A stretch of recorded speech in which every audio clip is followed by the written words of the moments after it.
chain of events, cause and effect. We analyse what went right and what went wrong, as we discover that many outcomes can be predicted, planned for, and even prevented. I'm John Chidgey, and this is Causality. This episode is brought to you by Backblaze, gimmick-free, truly unlimited cloud backup for your Mac or PC for just $6 a month.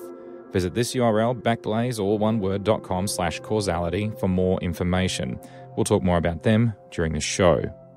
Causality is part of the Engineered Network. To support our shows, including this one, head over to our Patreon page, and for other great shows, visit engineered.network today.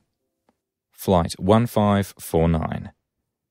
On Thursday afternoon, the 15th of January 2009, a flight leaving LaGuardia, New York, bound for Charlotte Douglas International in North Carolina, would suffer a catastrophic pair of engine failures, resulting in the ditching of the aircraft in the nearby Hudson River. The incident has been referred to as the Miracle on the Hudson. It has had multiple documentaries made about it, as well as a popular movie entitled Sully, named after the nickname of the pilot on that flight. What's most interesting about this incident is as much about what went wrong as it was about what went right. So often, we consider all the things that needed to align to lead to an incident occurring. Today, we'll look at the opposite, because it can happen, and it did on that day. US Airways Flight 1549 was an Airbus Industries A320-214, was granted clearance for takeoff at 3:24 p.m. and 54 seconds local time, from runway 4, bearing north-northeast. There were 150 passengers and 3 flight attendants, the captain and first officer, for a total of 155 people aboard. It was the final flight in a 4-day-long trip sequence for the flight and cabin crew, and the second flight of the day for this specific aircraft. The previous leg from Charlotte Douglas to LaGuardia was reported as being uneventful.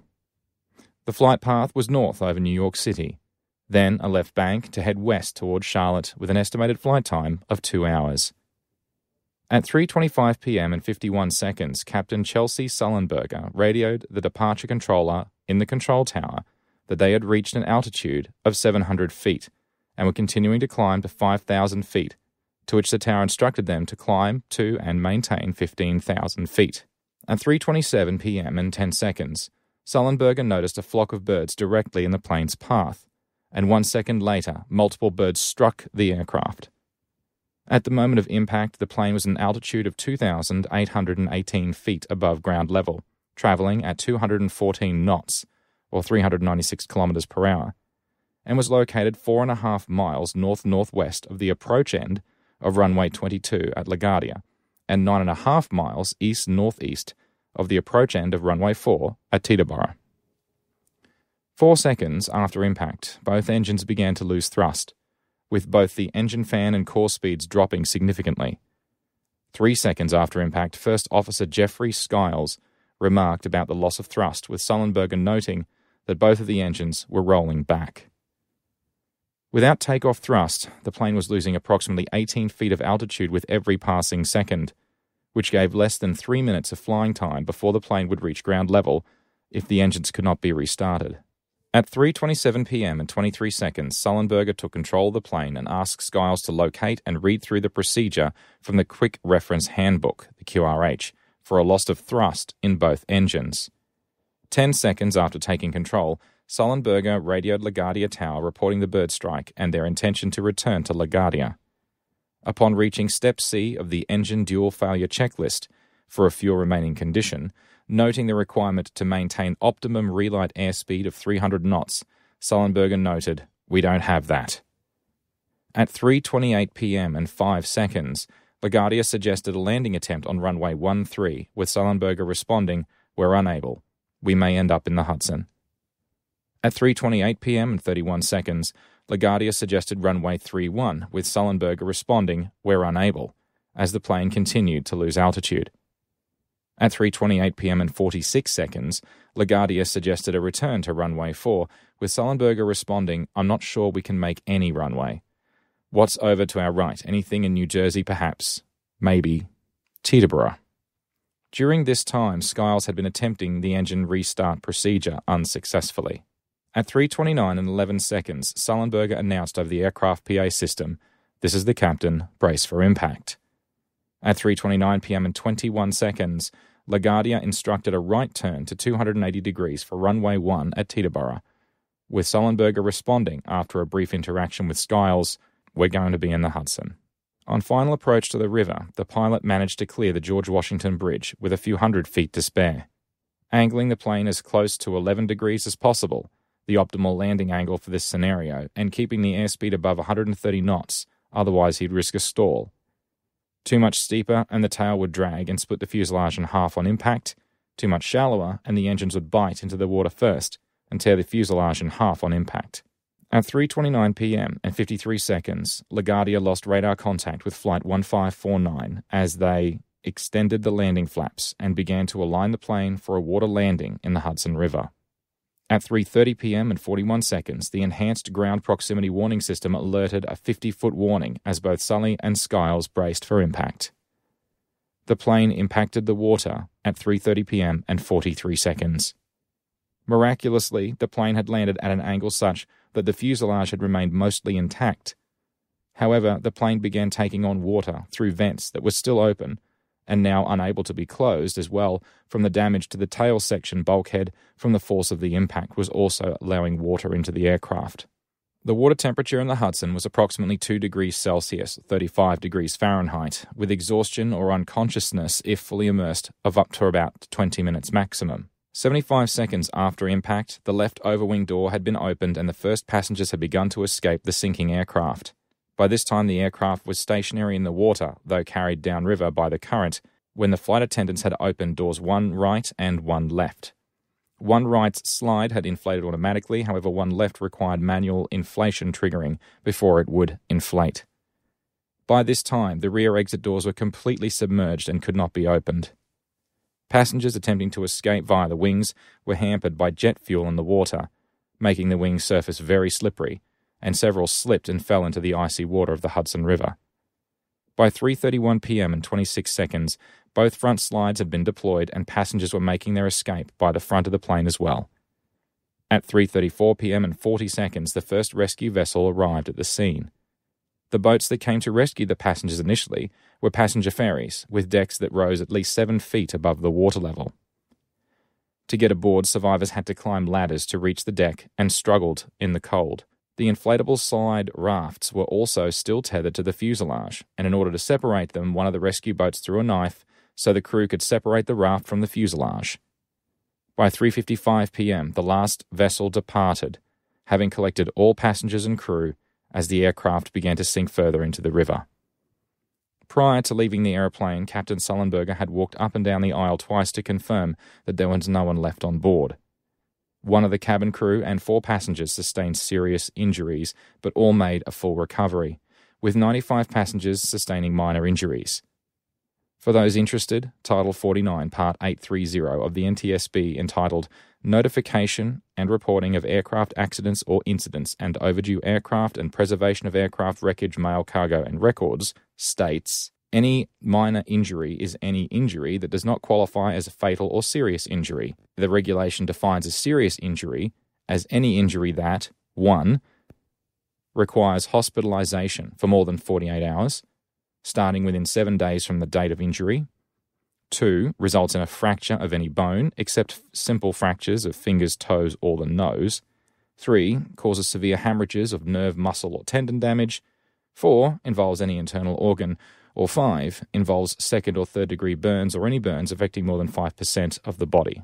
Media attention after the incident was extreme, and it was well documented from smartphone video footage, surveillance camera footage, and the fact that the incident occurred in New York. The incident was called the Miracle on the Hudson, mainly due to the improbability of a jet landing on the water without incurring any fatalities. Following the incident, there were several areas of focus. Why did the Airbus dual-engine failure checklist not include a low airspeed option? Part of the training simulator for the A320 included a dual-engine failure, but this was at an altitude of 25,000 feet, with which there was plenty of time to act and attempt a restart via windmilling.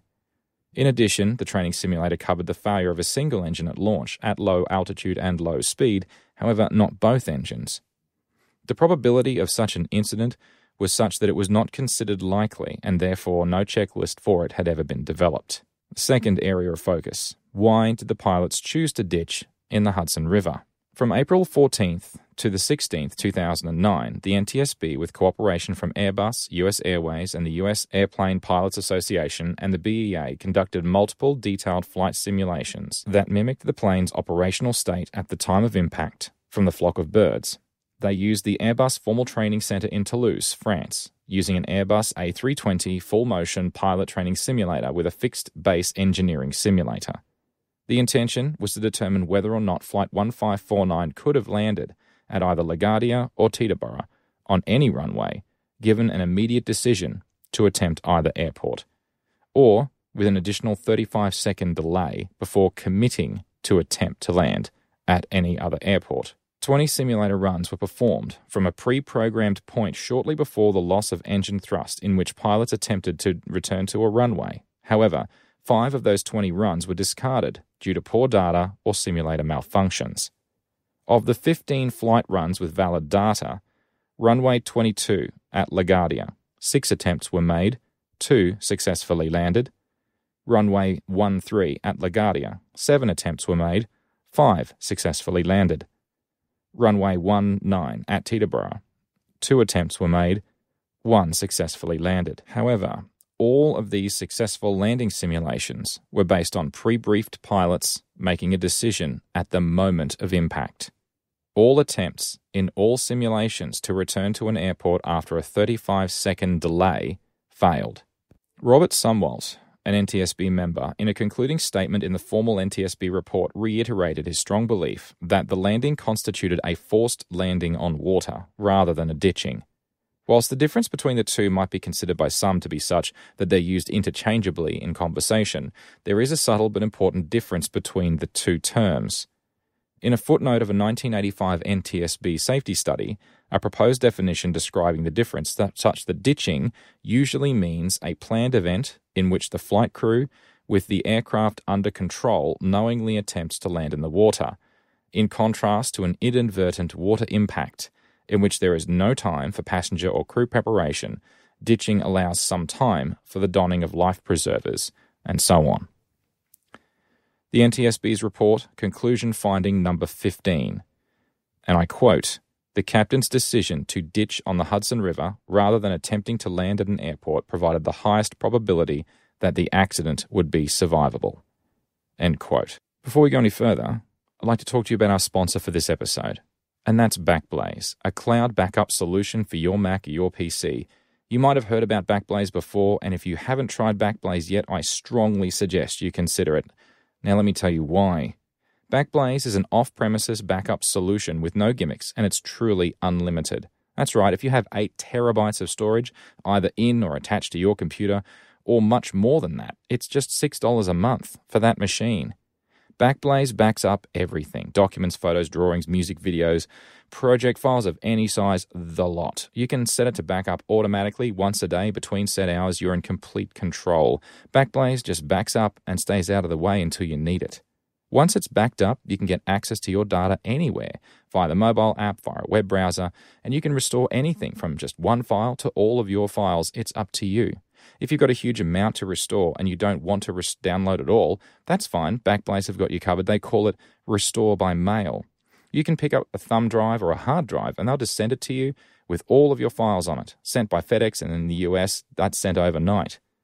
When you've got your files back safely, you can just keep that drive. But if you don't like the color, that's fine. Just send it back within 30 days, and Backblaze will give you a full refund for that restore.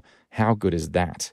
Backblaze are backing up over 750 petabytes of user data with over 40 billion files restored so far. That's a heck of a lot of memories and documents that otherwise could have been lost forever. So why do I love Backblaze so much? It's because they've saved a huge amount of my data years ago when one of my hard drives failed. Long before Backblaze were a sponsor, I signed up on a recommendation from a friend after one of my 3 external 4 terabyte drives died. A few weeks later, my time capsule drive also died, and if it hadn't been for Backblaze, when one of my remaining hard drives also failed, seriously it did, I would have lost it all. But Backblaze had it, so I got it back. My only regret was that I hadn't signed up months earlier, and then I wouldn't have lost anything at all. If you visit this URL, backblaze, all one word, .com/causality, you can sign up for a 15-day no-risk free trial. It's easy to set up, and using that URL means they'll know you're supporting the Engineered Network as well. They have great discounts for annual plans too, so don't take a chance with your data. Start protecting yourself from a worst-case scenario like I did. And don't wait. Start today. Thank you to Backblaze for sponsoring the Engineered Network. The next point of focus: should the engines have been able to withstand a bird strike of this type?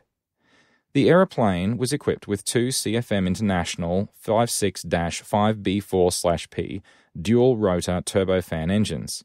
CFM is a partnership between the General Electric Company in the USA and Société Nationale d'Études et de Construction de Moteurs d'Aviation, or SNECMA for short. Analysis of the DNA of the remains of the birds determined that they were migratory Canadian geese.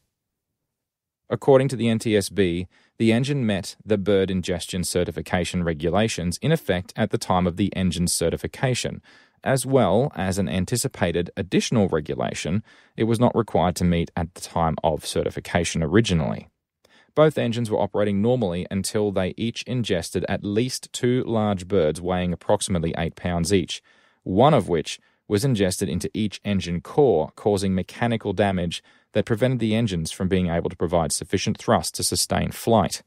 If the accident engine's electronic control system had been capable of informing the flight crew members about the continuing operational status of the engines, or lack thereof, they would have been aware that thrust could not have been restored, and if that had happened, they would not have spent valuable time trying to relight the engines, which were far too damaged for any pilot action to ever make them operational again. The size and number of birds ingested by the accident engines well exceeded the current bird ingestion certification requirements. Although engine design changes and protective screens have been used or considered in some engines and aircraft designs as a means to protect engines from bird ingestion, neither option was found to be viable on turbofan engines of this type. Recommendations from the NTSB included to modify 14 Code of Regulations 33.6c, Small and Medium Flocking Bird Certification Test Standard, to require that the test be conducted using the lowest expected fan speed instead of 100% or full speed fan speed for the minimum climbing rate.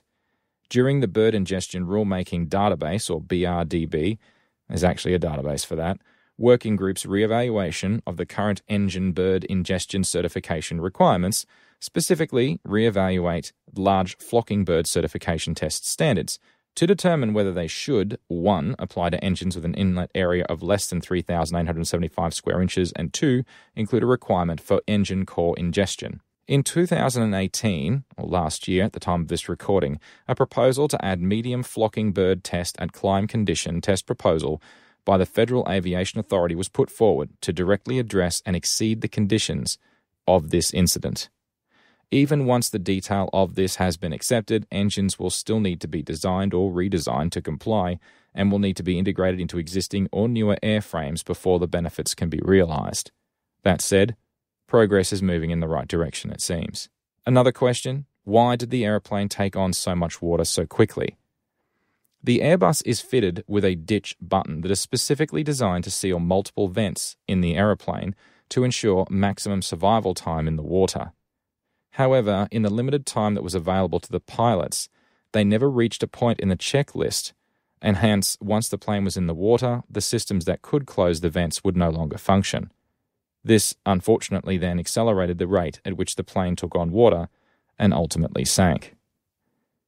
And one more interesting item of note: the aeroplane in question was equipped for an extended overwater flight, which means it had forward slide rafts installed, even though it was not required to have them, as it did not fly extended overwater or EOW routes. Just lucky, I suppose. Regarding bird strikes, at least 229 people have died and 194 aircraft have been destroyed as a result of wildlife strikes in both civil and military operations between 1988 and April 2009, according to a study by Richardson and West. Since 1960, 26 large transport aircraft have been destroyed due to bird strikes worldwide, and 93% of these strikes occurred during takeoff or landing at an altitude of about 500 feet above ground level or less, when the airplane was still near an airport. The number of bird strikes has increased gradually over the past few decades. Reasons cited for this include that there are more airports, there are more aeroplanes in the air, and that those aeroplanes generally have quieter engines than those in the past, as we've progressed from piston-powered engines to turbine-powered to turbofan technology predominantly used today. Since travelling at aircraft speeds makes it impossible to avoid striking birds with human and airframe reaction and response times, stronger construction methods are being investigated for future designs. Today, Sullenberger retired in 2010 with his final flight being US Airways Flight 1167 from Fort Lauderdale, Florida to Charlotte, North Carolina. When he landed, he was reunited with his co-pilot from Flight 1549, Jeff Skiles, and a half dozen of the passengers from that flight. Today, Sullenberger is an international lecturer and keynote speaker. He's focused on educating surrounding aviation safety, high-performance systems improvement, risk, and crisis management. Jeffrey Skiles continues to fly today and is also a motivational speaker. So a little bit about the movie. Most notably, the 2016 film Sully invented an antagonism that wasn't part of what happened in reality. The NTSB was never consulted or even contacted by anybody with the film, and they were notably absent from the post-film credits. Other inaccuracies in the popular film include NTSB interviews with both the pilot and co-pilot together, which is strictly against NTSB interview guidelines. They're always done independently. In the closing part of the film, the NTSB open hearing presented very little resemblance to what actually transpired. In short, it's just a movie, and, to some extent, entertaining, but rather like Deepwater Horizon, artistic license was used and many truths were bent, and some were totally broken. It's a movie, after all, but it made $240 million US at the box office, so I guess there's that. So what do we conclude from all this? The things that we build as a species, things like buildings, cars, trains, boats, aeroplanes, and so on, they make it far easier for multiple people to be injured or killed if and when something goes wrong. You'd be forgiven for thinking, based on this show, that we collectively make mistakes and things go wrong and people get injured or lose their lives, and that's all that happens, or it happens all the time. But that's not really the case at all. The designers of the AirBus A320 placed limits on the engines they selected. Birds of a certain size would still render them inoperable, and that was a trade-off that most of the time would be perfectly fine. They met standards. When placing major airports close to other airports or open areas like waterways where it's possible to ditch if necessary, if all else fails, those are choices as well. Airports have wildlife control programs designed to keep nesting birds away from flight paths, as they did here, but this flock was, for all intents, completely random. But even with those choices, when things go wrong, it still landed on the pilots, who had done nothing wrong, to try and recover the situation. And in this case, they did. Every time we are in charge of the lives of others in anything we do, some of us more than others, we're responsible in part for that outcome, if and when things go wrong. If you're operating a machine like a car, or if it's your job, driving a bus, flying a plane, whatever it might be, it's your responsibility to show up to that, well-rested, switched on, concentrating, taking it responsibly, and to do your best job. Because if you do that, and something goes wrong, then you'll be in the best possible position to ensure that nobody gets hurt and nobody dies. And in the case of Flight 1549, Captain Chelsea Sullenberger and First Officer Jeffrey Skiles managed to land the plane in a river when things went wrong that they couldn't control, and everybody lived. On Flight 1549, we looked at what went wrong, but this time, some things went really right, and the worst outcome was actually prevented. I wouldn't personally call it a miracle, but I would call it amazing. If you're enjoying Causality and want to support the show, you can via Patreon at patreon.com/John Chidgey, all one word, with a thank you to all our patrons and a special thank you to our silver producers Carsten Hansen, John Whitlow, and Joseph Antonio, and an extra special thank you to our gold producer known only as RR. Patron rewards include a named thank you on the website, a named thank you at the end of episodes, access to raw detailed show notes, as well as ad-free, high-quality releases of every episode, with patron audio now also available via individual breaker audio feeds. So if you'd like to contribute something, anything at all, there's lots of great rewards, and beyond that, it's all really, really appreciated.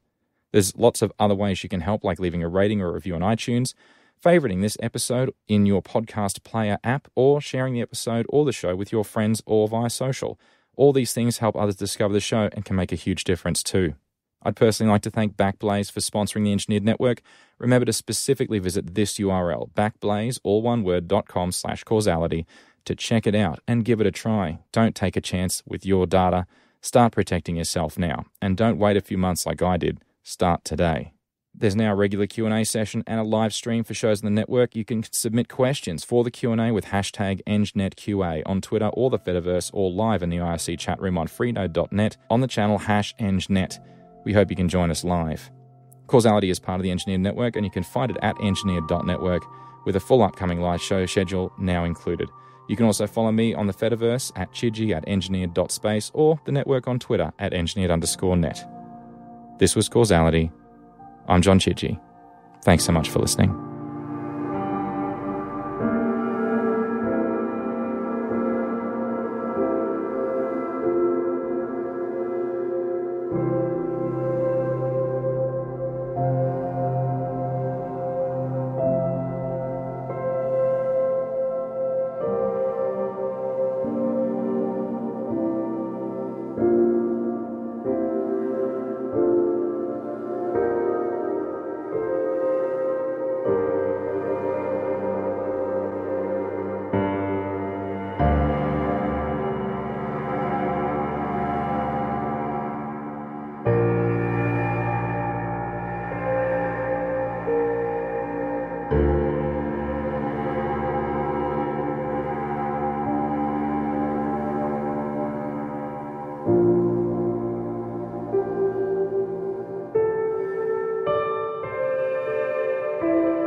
Yay, we go on with a happy ending.